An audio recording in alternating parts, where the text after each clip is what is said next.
Okay, welcome back to you guys. Apologize starting a little bit behind. We're kind of tinkering with some technology here, trying to get some more enhancement of the way that I can share the teachings with you guys. So Poon and his wife have been trying to help me to set up something a little bit nicer to make it easy for me to share the teachings with you guys. So what I'm going to do is share this next topic with you guys about what is merit. This is essentially a wholesome type of Kamma, but there's more details to it than that. So I'm going to share with you guys what this is, because you're going to need to know how to generate this in order to make your way towards enlightenment. But at the heart of it, you can just think of it as wholesome Kamma. But now I'm going to share with you all the details about what is merit.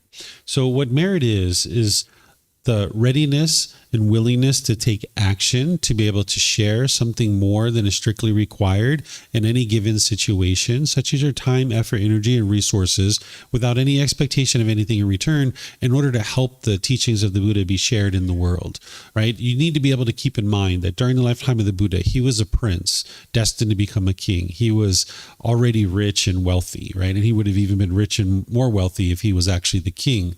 So when he was teaching this, the production of merit, he wasn't teaching it in order to enrich himself. He was teaching it because this is how the teachings are going to actually be able to reach other people, is to be able to support the teachings coming into the world. And as you're learning and growing and developing on the path, you're going to need to practice generosity in lots of different situations. But even generosity, you need to practice from the middle way, where you're not overextending yourself and you don't have the resources you need to support yourself. But also, if you're all the way on the other side where you were selfish and you weren't ever sharing with other people, your mind's not going to get to enlightenment there either. So you're going to need to come to the middle where you're practicing generosity.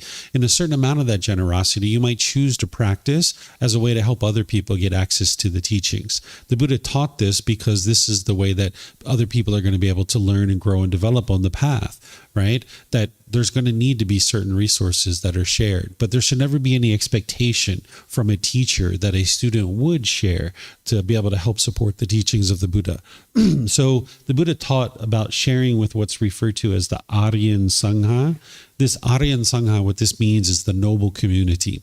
He taught to be able to share with the people who are practicing the teachings the closest. So if there's like teachers or ordained practitioners who are practicing the teachings very closely, the Buddha taught to support those types of people, because then the teachings would be able to come into the world.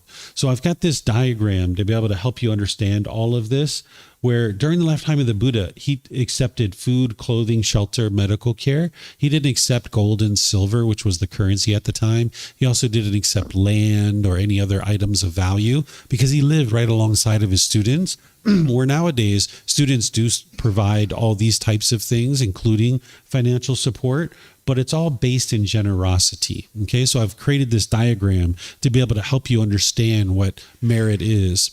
There's generosity, which we've been talking about at different times during the course, where you're giving and sharing without any expectation of anything in return, right? And there's many different ways for you to be able to do that, such as your time, effort, energy, and resources, practicing from the middle way.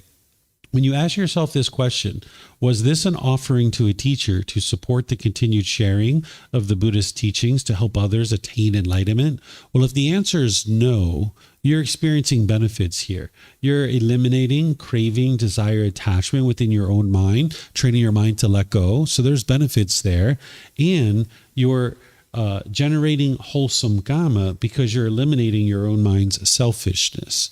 Okay, so there's benefit there, even though it wasn't to have the teachings of the Buddha continue, but there's still benefits. But if you ask yourself this question as you're practicing generosity, was it an offering to a teacher to support the continued sharing of the teachings? And the answer is yes. Well, you're still getting those first two benefits of eliminating craving, desire, attachment from your own mind. And you're also producing wholesome Kamma because you're training your mind to eliminate selfishness because you've been practicing generosity. But there's this added benefit that you're helping other people get access to the teachings so that then they can learn and grow and develop on the path. And what you're going to come to understand is just how true these teachings are and just how much they actually truly work, that as you experience that confirmation for yourself that the teachings are truly working, that might be the point that you decide that you'd like to see other people get access to the teachings. So that's what merit is that you're helping other people to get access to the teachings through a practice of your generosity. Sometimes people come here and they clean the classroom, right? They might clean the toilets, or they, give some toilet paper to be able to help other people to be able to get access to that, or paper towels, or snacks, or food, or sometimes people come here and help me to set up over there in the main hall. Each Sunday, we go set up our equipment over there to be able to teach meditation from over there. So there's all different kinds of ways that people can practice merit, but there should never be an expectation from a teacher that their students will practice generosity with them. But where you're at right now, if you look around you, everything is actually a practice of merit. Like this land that we're sitting on at one point was owned by a Thai person. And at some point, the person who owned this land said, you know what, I've gotten so much benefit from these teachings of the Buddha. I would like to see other people get access to these teachings. And they donated their land and said, here, build a temple. And then there were other people who came along, and they said, hey, let's put some money together and some resources to build us a building over there, right? And they built that building over there. And then slowly but surely, you've seen this temple complex, expand. Even this classroom that we're in right now, when I came in here to first started teaching, it was really run down. It was beat up. It was dilapidated. This building was built in 1972. And I suspect nobody did anything with this building since then. And when I first moved in here, I had this old beat up projector, and people could barely see what it was that I was showing them on the screen. And somebody came along, they had gotten enough benefit, and they were like, hey, how about if I get you a new projector so that the students can see what it is that you're teaching, right? And then there were some people who decided that, they would like to have some meditation cushions or air conditioning. At one time, we didn't have air conditioning in here.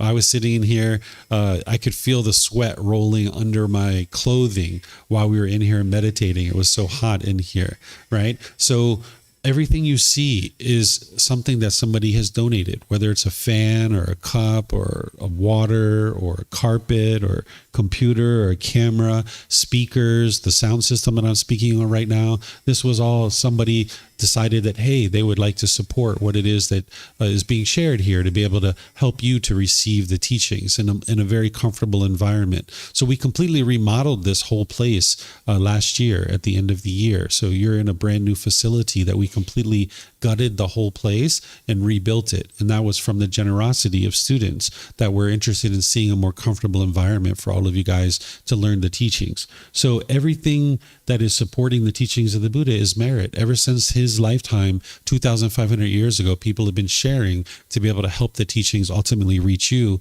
where they're now reaching you. And as you learn and grow and develop with these teachings, you might decide you'd like to see other people get access to them too. But that's a choice for you to make, whether or not you decide you would like to see that or not. So practicing generosity helps a practitioner eliminate craving, desire, attachment, which is the cause of discontentedness. It doesn't matter what type of generosity you practice, whether it's holding the door for somebody, whether it's sharing some food, whether it's, whatever it is, no matter what it is, it's all generosity. But when you're sharing in order to see the teachings of the Buddha continue, that's what's called merit. So all of this is helping you eliminate what the Buddha describes as the stain of selfishness. This is how the Buddha describes selfishness in the mind, that it's a stain that stains the mind. And as you guys have heard me share, as an animal, animals hoard their food. They don't want to share. But what our unenlightened mind does is it functions very much like an animal. But what you're doing on the path is you're becoming a better and better human being where you can be joyful in giving and sharing with other people. And that's going to help train your mind to let go and not hoard things. And as you develop more and more confidence in these teachings and you're eliminating more and more of your doubt, there might be a time where you decide that you'd like to share with other people and see other people get access to the teachings. There is a misunderstanding about this topic of merit. You'll see actually quite extensively, including here in Thailand. If you go to a temple and you make an offering, it's very likely that the ordained practitioner will gesture towards this little urn of water and ask you to pour out this urn of water as they're chanting. So you might have given your gift and now they start doing this chanting and they pour out this water into this little urn. This is actually a huge misunderstanding of merit.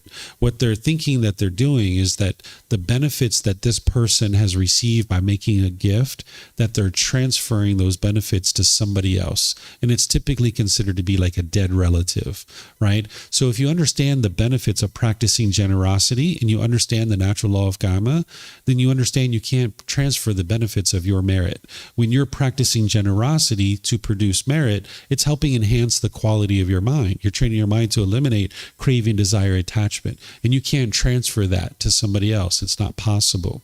So there's this misunderstanding that people have. And remember that merit is wholesome Kamma. And if you remember from the words of the Buddha, people are the heirs of their Kamma. Whatever Kamma they do, wholesome or unwholesome, they are its heirs, right? They are the owners, heirs. You can't produce Kamma for other people. It's not possible.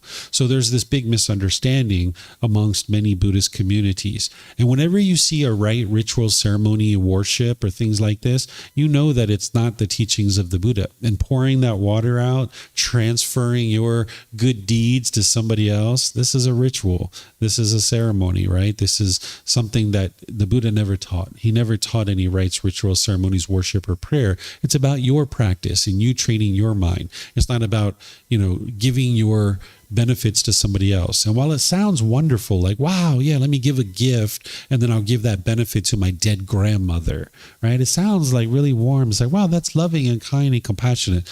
Yeah, I see where you're coming from, but it's just not possible. You can't transfer the benefits to somebody else. Like if dad was using drugs and alcohol all through his life and then he died and now he's in some unwholesome environment where he's, maybe in the hell realm or in the animal realm or the afflicted spirit realm, you can't transfer your benefit to him that you've now practiced generosity. It's just not possible. So you'll see this from time to time. You'll know what it is, and you'll know that it's a misunderstanding of the teachings. The Buddha actually talks about these kinds of things during his life because some of these types of things were happening during his life too. And you can see in volume 12 of the book series, it's called lowly arts. It's like this low form of art. That's what the Buddha calls it. He calls it a lowly art. And that's one of these things that these types of things were going on during his lifetime. So you can understand that when you're practicing merit, it's benefiting your mind, and then it's benefiting other people in the way that they're getting access to the teachings. That's what's actually happening. Whenever the Buddha talks about making offerings, he gives advice about how to make offerings in terms of the way that you practice and also the types of people that you would like to practice merit with. So here he's giving advice to this female because this female asked him a question and he's replying to her. But you could relate this to any gender. He's using the pronoun she here, but you could relate it to any gender, or even nowadays, there's some people who don't consider themselves of any gender. So he's talking here at the beginning of how to essentially make an offering. He says the donor should be joyful before giving. Right? And then she is calm and confident in the act of giving. Because sometimes when you're giving a gift to someone, you can be kind of shaken up. And the Buddha teaches you to be calm and confident as you're making a gift. And then joyful after giving. This actually protects your mind, right? So if before your offering, you've thought about your offering and you've decided that this is what I'm able to offer, now you can be joyful in that. But if you've overextended yourself and you're giving too much, you're not going to be joyful in that situation. Or if you feel like you've given too little, you're not going to be joyful in that situation because you feel like you're stingy, right? So you like to put some thought into any type of offering that you're making someone, and then you can be joyful in the fact that you're making this offering. And then when you're making the offering, be calm and confident as you're making an offering to someone, and then be joyful after you've given, because sometimes the mind can be remorseful. You can be like, oh my gosh, I gave so much. Now I'm not going to be able to pay my rent, or now I don't have food for myself. Why did I give so much? Or you can have the other side where, wow, I didn't give enough. I should have gave more. I'm so selfish. I'm so greedy. Why did I do that? Right? So you'd like to be joyful before and after giving, and then confident and calm while you're giving. And then this is protecting your mind. And that's what the Buddha is teaching you. But then he talks about the types of people to make offerings to. He talks about someone who's free of craving, anger, and ignorance. If someone's free of craving, anger, and ignorance, they're enlightened. And the way that you'll know that is you won't see them be angry or frustrated or irritated or annoyed. You'll see that they're very polite, kind, friendly, and respectful in all situations. You're going to see that their mind's clear and concise and precise in the way that they talk and the way they interact with people. Because the Buddha understood that it would be very challenging for someone to be able to determine whether this person is enlightened or not. Because if you're just learning on the path, it'd be very challenging for you to determine whether someone else is enlightened and if they're free of craving, anger, and ignorance. So he gave you kind of a shorthand way to think about this. He basically taught you to observe somebody's mind, and if you see that the person's mind is muddle-minded, that's what he calls it, where they're lacking concentration, they're lacking focus and clarity, you know that their mind still has pollution. Because someone who's eliminated craving, anger, and ignorance, they've purified their mind, they don't have any more pollution, they would be able to be very clear and concise and very focused in the way that they deliver their teachings. That when they're sharing the teachings of the Buddha, they wouldn't be rambling and they wouldn't be stumbling over their words. They wouldn't be, unclear of what the actual teachings are. Because if you're practicing the teachings, if you've learned them and practiced them closely, you'd be able to talk about them with ease. But if you haven't been practicing the teachings and your mind's still polluted, you would have a very difficult time talking about the teachings. And you'd see a certain amount of bitterness and harshness and hostility with this person. So whenever the Buddha talks about making offerings to people, he talks about virtuous practitioners, right? Because if you went to like a temple and the monks or the teachers were just say smoking cigarettes and gambling and using drugs and alcohol and things like this, you're supporting that, right? Your offerings are going to go to that. And you would like to make sure you produce the most highest quality of merit. So you'd like to use discernment in who it is that you choose to make offerings to. And you can do that without judgment. You can just make wise decisions. Sometimes I've gone into temples and I've seen people hitting dogs, kicking dogs and stuff like this. Probably not somebody you're interested in making offerings to because they're being bitter and harsh and hostile. They're not even practicing right action, right? They're harming this dog, right? Or if you see them smoking or using drugs or alcohol or things like this, probably not something you like to support. If they're gambling, right? You're probably not interested in supporting this. There was an individual who several years ago was collecting up money from the temple. They were ordained, and they were using it in unwise ways. They were using it to buy Fendi bags, Gucci sunglasses. They were renting chartered jets to fly around Thailand and stuff like this. And of course, they were posting it all over Facebook and Instagram and stuff like this. So the Thai people saw it. And the Thai people decided that they were going to go arrest this person because they're committing fraud. They're collecting money from the temple and using it for their own personal indulgence. So they went to arrest this person, and this person left, and they went to the USA. And they put out an Interpol warrant, and they had the U.S. police arrest this person because they found this person and they arrested him in the USA. And they extradited this person back to Thailand. They went through the court system. They were found guilty of fraud, and they were sentenced to 20 years in prison. Right? So the Thai people take this very seriously. They know that if there's someone in the temple that's teaching and they're accepting offerings from the community, that there's a certain amount that they should be using for themselves in order to be able to sustain their life, maybe a small portion of that. But then there should be opportunities coming back to the public to be able to help the public, to be able to then receive the teachings of the Buddha and understand the teachings of the Buddha. That's what an individual is doing. They're making offerings to support the community in learning and sharing the teachings. They're not looking to enrich this particular teacher. And any teacher who's choosing to enrich themselves and indulge in those kinds of things, they're not teaching with the right mindset. So the Buddha taught us to let go of worldly life and to really dedicate ourselves to sharing the teachings. And if we choose to do that and we're accepting donations from the public, we should be using a small portion of that for our own needs to be able to sustain our life. But then there should be opportunities coming back to the public to be able to help them to gain access to the teachings. This is what's called mutual support. The Buddha talks about that. You'll see it here in a moment. So he shares to support people who are free of craving, anger, and ignorance, or practicing for the removal of craving, anger, and ignorance. And this is for people who are in one of the 4 stages of enlightenment or practicing to get into one of the 4 stages of enlightenment. There's another discourse that I didn't share with you guys back here, where he's talking about that. He's saying, essentially supporting stream enters, once returners, non-returners, or people who are an otter hunt, right? So he's teaching you to practice sharing with virtuous practitioners.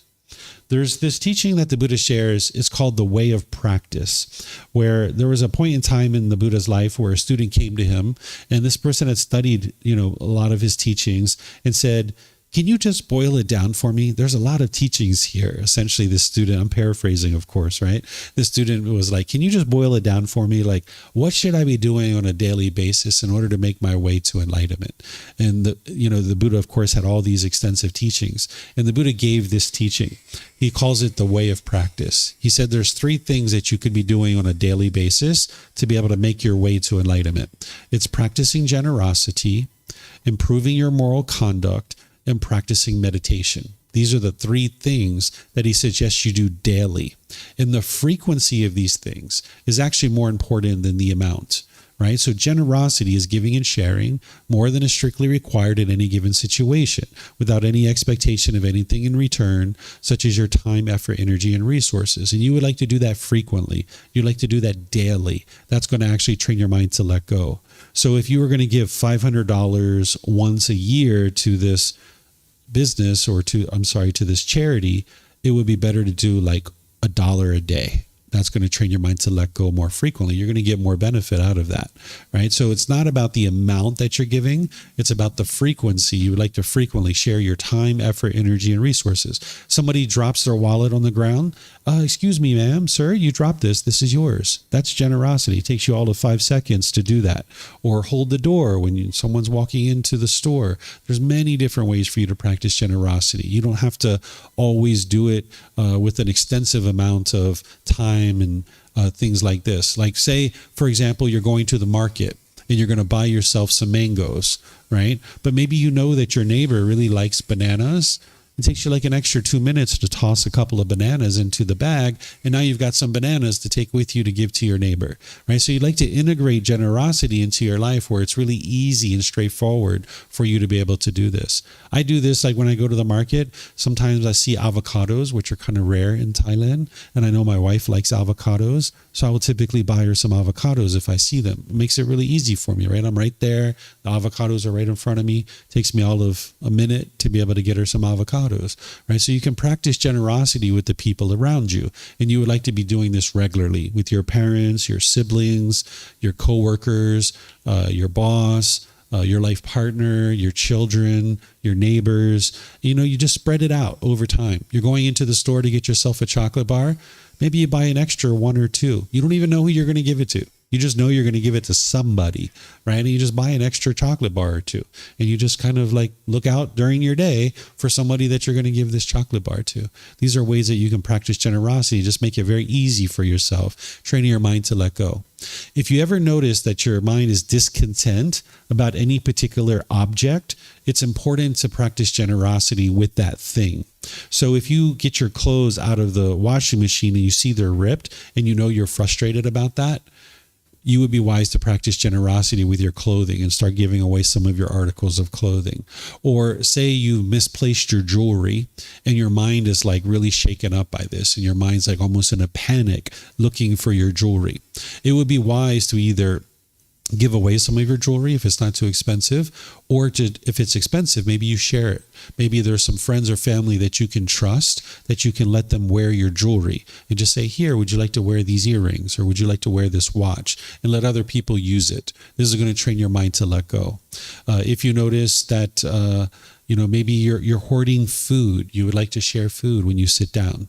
Here in Asia, they share their food quite a bit, where in other parts of the world, they don't necessarily do this. We kind of load up our plate, and this is my food, right? Where here in Asia, they tend to share their food with other people. And you're going to see a teaching here from the Buddha where he talks about this in a little bit. So improving your generosity and practicing that regularly is going to help train your mind to let go. Then practicing your moral conduct. improving your moral conduct on a daily basis. Be looking to figure out how to improve your speech, your actions, and your livelihood if you need to improve that, right? Those are the three aspects of your moral conduct that you would like to be paying attention to that. Because as long as you're spewing oil into the world, then you're just going to have a mess to clean up. Spewing that oil into the world, that's your new unwholesome Kamma. But you've also got oil laying on the ground, right? You've got old unwholesome Kamma all over the ground. Well, you're not going to go clean up your old unwholesome Kamma first. You'd like to shut down the production of any new unwholesome Kamma by improving your moral conduct. That's what you're doing by shutting down the oil pipe. And now when you shut down the oil pipe, now you can go clean up the oil. Right? So that's what I did with the story I gave you guys about my wife. The first thing I did was worked on my own mind in order to get my mind to the point where I was calm and peaceful and joyful and gentle when I was around her. And now that I had trained my mind, I wasn't spewing oil into this relationship anymore. I'd shut that down. Now I had to clean up the mess that I made, right? And that's how you clean up your life. And you're going to need to pay attention to your moral conduct.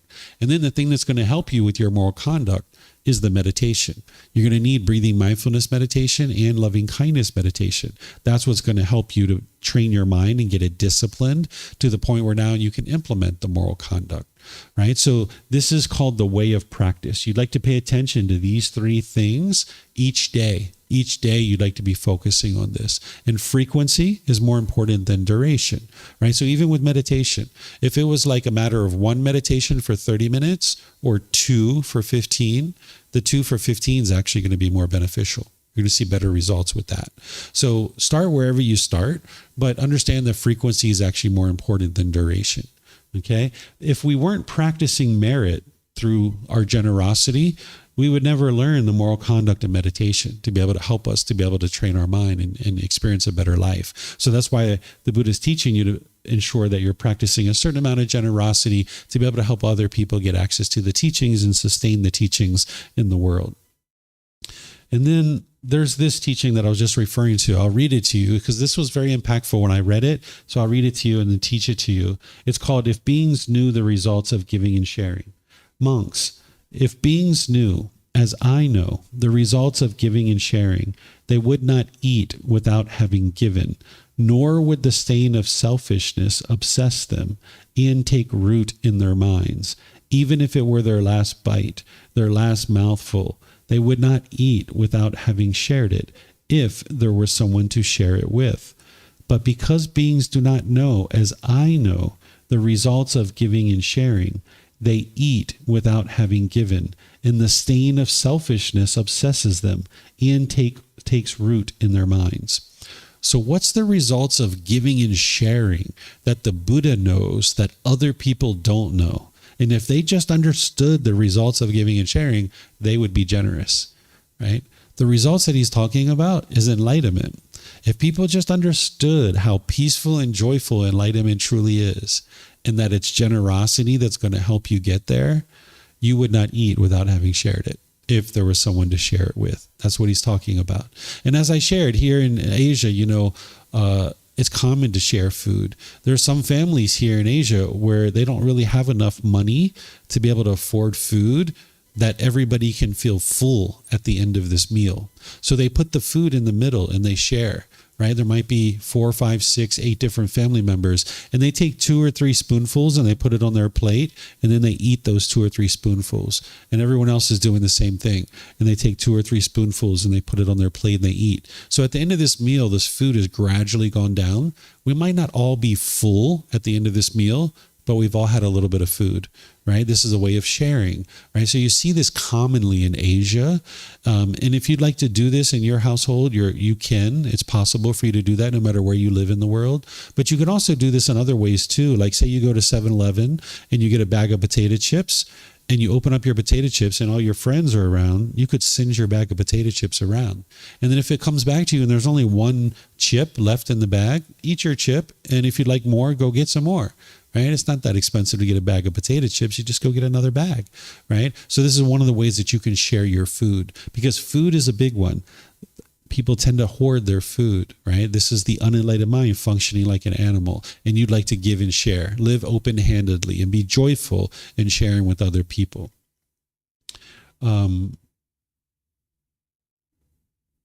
let's see. All right. So this next one here, this is the gift of the teachings is superior than gifts of material things. Okay. Here, the Buddha says, monks, there are these two kinds of gifts, a gift of material things and a gift of the teachings. Of these two kinds of gifts, this is supreme, a gift of the teachings. There are these two kinds of sharing of material things and sharing of the teachings. Of these two kinds of sharing, this is supreme, sharing of the teachings. There are these two kinds of assistance with material things and assistance with the teachings. Of these two kinds of assistance, this is supreme, assistance with the teachings. So what he's saying is basically you could give all the material gifts that you could ever give to somebody, but that pales in comparison to giving the gift of the teachings. Giving the gift of the teachings means that somebody has the opportunity to learn and grow and develop, to eliminate their discontent feelings, right? It's kind of like if you could press button A and your family would be angry and frustrated and irritated for the rest of their life, or you could press button B and they would become peaceful and joyful for the rest of their life. Which button would you press? Button A or B? B? Yeah, right. I've never heard really anybody that said A, right? So unfortunately, we can't press a button, right? It's not like that. But we can make the teachings available for people. And that's what the gift of the teachings is to practice merit, to be able to give the gift of the teachings for other people to be able to get access to them. Because if we don't support them in the world, then they won't actually be available for people to be able to learn and grow and develop. And then here's the last teaching that I'm going to share here. I'll read it to you, and then I'll help you by talking about it. But before I do, let me just explain what a Brahmin is, because not everyone knows what that is. What a Brahmin is, we might refer to this person as a Hindu priest. That during the lifetime of the Buddha, there was a certain class or certain caste in India, or the area that he was in, and Nepal, Northeast India, Nepal, where they thought that if you were born into this family, you were a holy person and you were a pure person. And now that 15% of society that was considered to be holy, they would now do rites, rituals, ceremonies, and worship for all the rest of us. The rest of us were taught we can't improve our life. There's nothing we can do to make our life better. We had to go to these Brahmin in order to be able to have a rite, ritual, ceremony, or worship or prayer done for us. And now, based on that, we would go home and our life would get better. And there would be a service fee. There would be a payment for this. And it bred a lot of corruption, because today you go there and it's like, oh, you're having a problem with your husband? Oh, that's going to be $5. Oh, okay, here's this little ceremony. All right, go home. Your life's going to get better now, right? But now after a week or two or three, nothing's getting better. So you come back and you're like, hey, I'm still having trouble with my husband. It's even worse now, right? And it's like, oh, well, that means I need to do another ceremony, right? Now it's going to be $10 for me to do that ceremony for you, right? So everybody was taught that they couldn't improve their life. So these individuals who were doing these types of things, they were still teaching a little bit of moral conduct. So they would sometimes come to the Buddha and be students of the Buddha.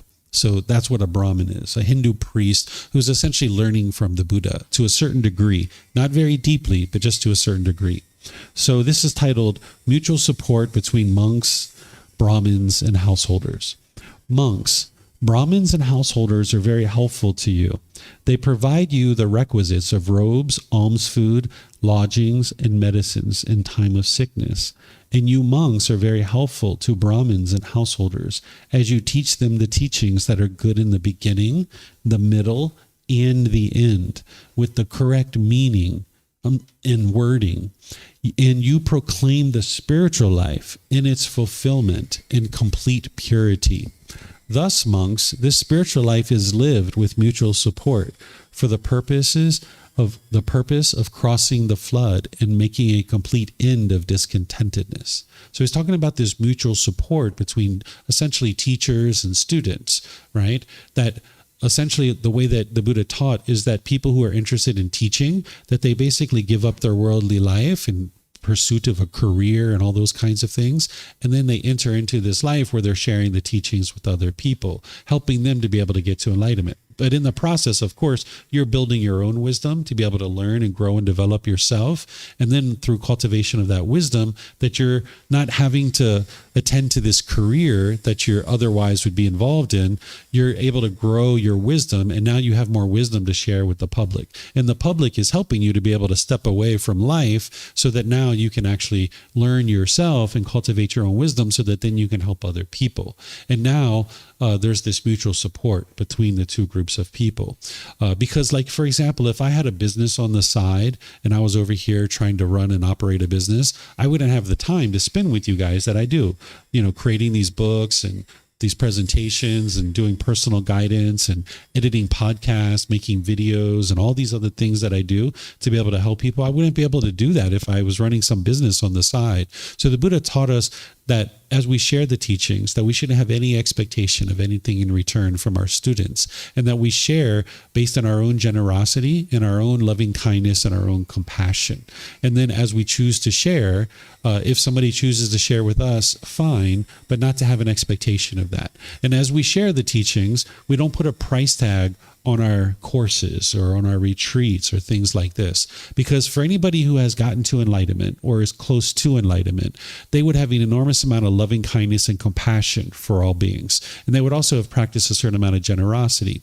And as soon as I put a price on my retreat, like say this course cost $500 well, right away, the disadvantaged people who are struggling the most in the world, they wouldn't be able to afford that. They wouldn't be able to take this course. And we might say that those people actually need this course more than others because they're struggling so much in life. They're having so many difficulties and challenges. So as soon as we put a price tag on a course or a retreat or something like that, you're basically blocking these disadvantaged people from being able to get access to the teachings. So the Buddha taught us not to do that, that we should instead share, and that if people choose to share with us, fine. And if not, then we just share and help other people to be able to get access to the teachings. So this would be an act of loving kindness and compassion, as well as generosity from a teacher to be sharing the teachings without any expectation of anything in return from their students. And then their students have an opportunity to be able to practice generosity if they choose. If I put a price tag on my courses, not only would I block out disadvantaged beings from being able to take that, but even the people who do take it, they wouldn't be practicing generosity. They're just paying a price for a service.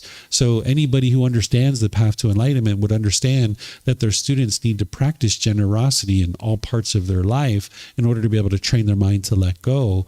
And that's not possible if you put a price tag on a course or on a retreat.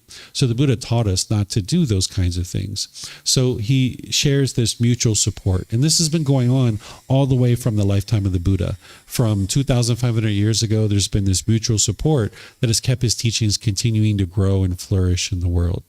So this is everything I have to share on this topic. But what I usually do at the end of this talk is I like to just pause for a moment and say thank you to all of you guys for anything that you've done to be able to help share these teachings here, whether it's taking out the trash or sweeping the floor, cleaning the bathrooms, whatever you've done, if anything at all. Maybe you haven't done anything, and that's okay too. You're always welcome to come here and learn and grow and develop. I have no expectation of anything from you. No matter whether I teach here or whether I teach any other part of the world, you're always welcome to come learn at no cost. But if you have supported what I do here in any way whatsoever, I would like to just say thank you, and that I really appreciate that, because it helps me to be able to help you and help countless other people in the world, because there's many people in the world that can't get access to these teachings very easily. I've had people write me emails from remote islands off the coast of Africa and say, hey, we don't even have a library on our island, but we have the internet, and I was able to download your books for free, and I want to just thank you for sharing those books, right? Or I've had people that live in small villages in Africa. They said that they live off of $50 a month. That's how much they live off of. Those people will never probably share any kind of financial support with me, and of course I don't expect that, but I'm able to help those people because there are some people that are able to support what I do. So I'm very appreciative appreciative that I'm able to share these teachings with anybody and everybody. And I always take a moment to say thank you whenever somebody has shared anything with me. So if you've shared food, like maybe you bought me food, or maybe you've offered me food or a monitor, or maybe you've put some cash in our donation box to help us pay for electric and water and all these kinds of things. Because while we share the teachings at no cost, it does cost money to be able to share the teachings. So we use those resources for those kinds of things. And what I do is each month I post in our Facebook group how I've shared the money.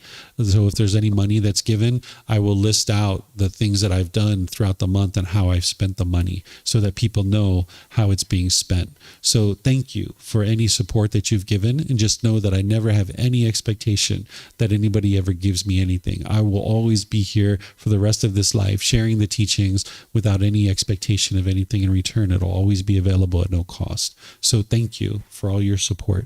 Okay. So do you guys have any questions on the topic of merit?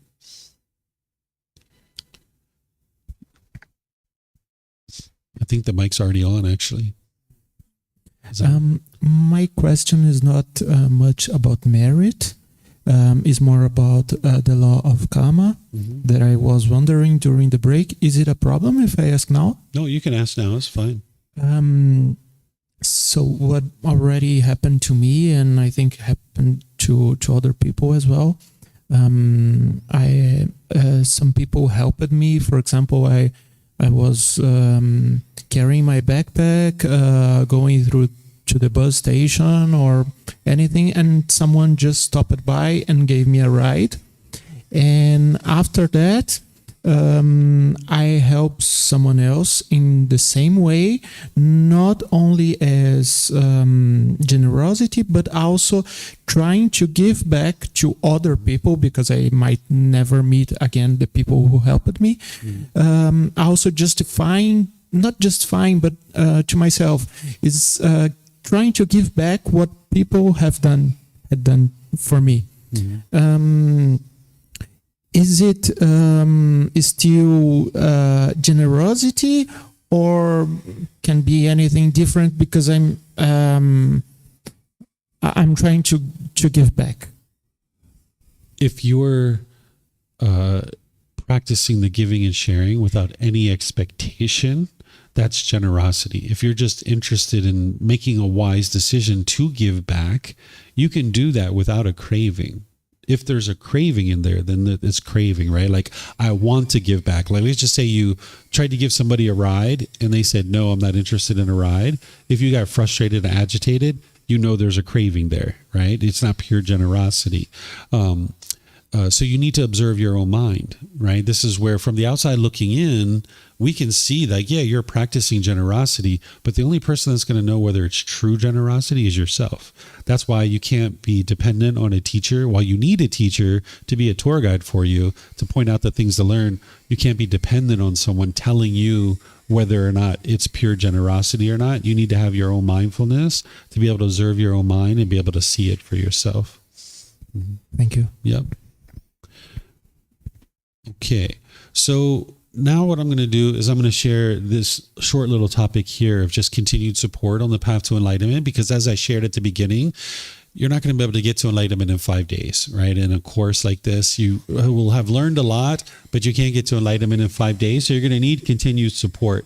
And I have all these different options for you. And this is what your merit allows me to be able to do, is offer all these things, is that I have books, audiobooks, videos, podcasts, and quizzes. It's all available from our website, offered at no cost. You can download it for free. You can take it and go print it yourself. You can get printed versions here by just reimbursing us for the printing cost, or you can order it on Amazon if your country has access to Amazon. Those are all ways to be able to get these books. I recommend people start with the first book. This is really important to be able to gradually read that slowly but surely. that's where I would recommend you start. But these are all available for you. Then there's in-person and online classes, courses, and retreats. You can find that on our bulletin board. You can find it on our website. You'll see all the options that are coming up where there's in-depth learning opportunities to be able to help you. Then there's ongoing programs that are both in-person and online as well. There's the group learning program, which what I do is I go chapter by chapter in this book every Sunday. And then on Wednesdays, I do meditation with students. And then I open up to any questions that they have. This is a 7-month program where students will oftentimes go through that even multiple times to gradually learn what is being taught there. Because you need to not only learn it, but you need to integrate it into your day-to-day life. If you're not integrating what you're learning into your day-to-day life, you're not experiencing the real transformation. So the group learning program is a way for people to kind of really start out. And this course here is essentially like the first 2 months of the group learning program, because in there, I teach for like an hour, hour and a half each session. But here I'm teaching like 5 or 6 hours a day. So in the days that we've been able to cover about 2 months of what is taught in there. So you could join this program at any point. Right now, we're in chapter 19. People can join at any point. But also this program is going to be restarting on January 4th. And you can attend while you're here in Chiang Mai, or it's also live streamed. And if you can't attend the live stream, you can also watch the recording. This is available for you as well. And then for the other books, volumes 2 through 13, we have the Words of the Buddha, the Pali Canon and English Study Group, where over a 1.5 year period, I gradually walk students through all of that. So this first program and all the courses and retreats, they're kind of like creating a framework for you, right? And then the Pali Canon English Study Group is filling that in so that you can see the words of the Buddha and learn the words of the Buddha and fill all that in. Then as you're learning in all of these different ways, you're going to need personal guidance from time to time, because it's one thing learning in classes, but it's a whole nother thing when your mom calls you up and you're angry and frustrated, or your boss is putting a lot of pressure on you at work to do one thing or the other. You're going to need that personal guidance. So you can sit down with me in person if we're in the same city, or you can schedule online where we can meet in Zoom, and I'll be able to help you one-on-one through Zoom. All you need to do is go to our website and schedule an appointment, and then we'll meet in Zoom at whatever time you schedule. Then there's a Facebook group where you can post your questions, and I'm the one who answers your questions there. Other students won't answer your questions. It's only me who answers your questions. Other students might ask follow-up questions because they're also interested in that same topic, but they won't answer your questions. So you can post in there, and then you'll get help that way too. So there's 4 ways that you can get help. You can ask questions in a live class. You can post in our Facebook group. You can send me a private message through like email, WhatsApp, Facebook, Line, all those different ways, WeChat, right? Or you can schedule personal guidance, right? And then that way we can talk one-on-one. So those are all the different ways that you can get help. And it's all offered openly and freely to all beings. There's never a time where there's a paywall between you and me. I'm available to help you without any expectation of anything in return. And these are the times for the group learning program in the Pali Canon English Study Group. It's Sunday and Wednesday at 9 a.m. and 9 p.m. I teach the Sunday 9 a.m. and 9 p.m. from here. And then the Wednesday morning I teach from here. And the Wednesday evening I teach from home. And I live stream it from there. There's no live audience from there. And then the Pali Canon English Study Group, I teach it here at 9 a.m. And then at 9 p.m. I teach it from home. And there's no live audience there. I just live stream it for everyone there. So these are the options that you have to be able to slowly learn. So any questions on this stuff? No questions? Okay. So I have one more thing to share with you guys, that at the end of a course like this, I like to practice some generosity with you guys. I've been practicing generosity all the way through by sharing the teachings with you. That's the best gift I could ever give you. But I actually do have a material gift to give you. If you would like, I have this picture that I use of the Buddha up here. I have it in a poster size that's about this big. And I've got them rolled up here in this white tub. And I like to give those away at the end of a course, because if you'd like to take one, you surely can. They happen to be rolled up. It looks like a diploma. So maybe you think about it like that. But the reason why I give these out is because I think it's important to humanize a Buddha and be able to see that the Buddha was human, just like you and me. Because you go into some of these temples and you see this artwork, which is beautiful, but you see him wearing this crown on his head, wearing all these fancy, elaborate clothing and all this kind of stuff, and he's propped up really, really high. That's not the way the Buddha dressed during his lifetime. He might have dressed that way when he was a prince, but he didn't do that when he was training to get to enlightenment. He dressed like this in just rag robes, and he shaved his head. So it's really helpful to humanize a Buddha and be able to see that just like the Buddha got to enlightenment as a human being, you can do the same thing, right? So by having this picture up, it can maybe help you to humanize a Buddha and realize that he got to enlightenment, and there's no reason why you can't as well. Another thing it can help you do is maybe you're on the phone with your mom and you feel this anger coming up, and you look and you see the picture of the Buddha and you're like, oh, okay, let me use right speech here, right? Or maybe it reminds you to meditate or something like this. So if you like a picture of the Buddha, I have them over here. You guys are welcome to come and get one. You're welcome to take it for yourself. If you like to give it away to somebody else, you can do it that way too, of course, because I don't have any expectation. You can do whatever you like with it. I'm just practicing generosity with you. I have no expectation that you will do any particular thing with it. So if you like that, you're more than welcome to come get one. And if we don't have enough, I have plenty over there. I've got a few rolled up over here, but there's some more over there as well. Okay. So it's 12 o'clock. I'm going to pause here for lunch to go get some food, and then we're going to pick it back up at 1:30, where I'm going to teach you how to integrate what you learned here in this course into your day-to-day life. And then we'll talk about the field trip and all those kinds of things as well. So enjoy your lunch, and maybe I'll see you guys afterwards. Okay? Sawadee krap.